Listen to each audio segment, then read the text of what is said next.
वाले थे कि एटलीस्ट फाइनली ग्लोबल मार्केट से थोड़े स्टेबल आंकड़े आए और ओवर द वीकेंड कुछ ऐसी बड़ी खबर नहीं आई, बट इस समय लग रहा है कि 200 पॉइंट डाउ फ्यूचर्स को नीचे देखकर कुछ तो इम्पैक्ट है। और एक और बड़ी खबर से जो आई थिंक पिछले हफ्ते आपने बोला था, फिनलैंड भी नेटो ज्वाइन के लिए तैयार हो रहा है। संडे को आ गया कि अब वो तैयार है और स्वीडन भी तैयारी की तरफ ही जा रहा है, तो एक नया ट्विस्ट आ रहा है इस चीज में भी। हाँ, तो ग्लोबल मार्केट्स में दो चीजें हैं दीप। एक, हमें निपटना है अमेरिका के बाजारों को से, अमेरिका के ब्याज दरों को लेकर, अमेरिका की महंगाई को लेकर।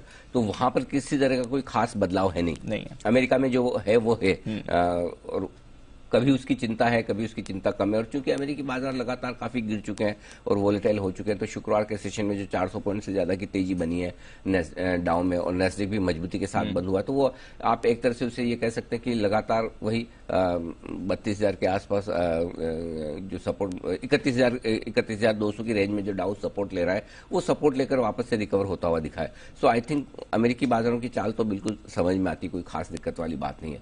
डाउ फ्यूचर्स अचानक गिरने की वजह अगर आप ढूंढना चाहें, एक ही चीज है जिस पर मुझे थोड़ा सा मतलब टेंशन तो नहीं कहूंगा, जो आउट ऑफ सिलेबस हो सकती है। क्योंकि अब है ना, लिक्विडिटी धीरे धीरे कम होंगी, महंगाई जो बढ़ी हुई है उसको कंट्रोल में लाने के लिए प्रयास किए जाएंगे, ब्याज दरें अमेरिका में बढ़ सकती हैं, ये सारी चीजें पता है। जो नहीं पता है वो यही है कि, और जिसको हम राइट ऑफ कर चुके हैं, भूल चुके हैं, वो है रशिया यूक्रेन वाला मामला। अल्टीमेटली इसका भी कहीं न कहीं समाधान तो होना है। मतलब या तो दोनों देश मिलकर कहें कि भाई जितना लड़ लिए अब खत्म करते हैं, अब युद्ध विराम, अपने अपने काम पे लगे।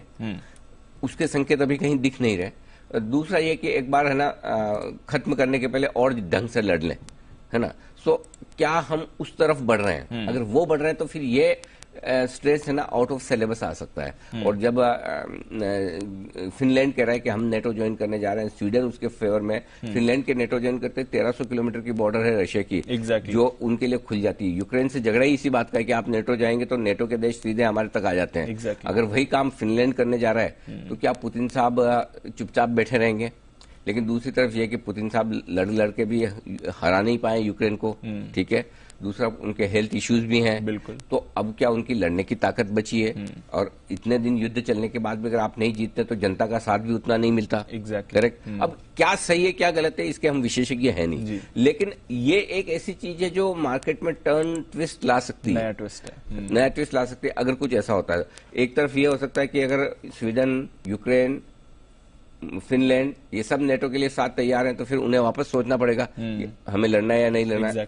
दबाव बनाने की स्ट्रेटेजी हो सकती है, दूसरी तरफ भड़काने वाला काम भी हो सकता है। तो दोनों में से क्या होगा कहना मुश्किल है। ऊंट किस करवट बैठेगा नहीं बता सकते, लेकिन हमारे लिए वो एक ओवरनाइट रिस्क हो गई, अब नहीं खड़ी ग्लोबल मार्केट के लिहाज से। मतलब ये खबर अचानक से रात को कुछ ऐसा सुनने को मिल जाए, सुबह आप दिखा रहे ये क्या हो गया, तो ये रिस्क रहेगी अब।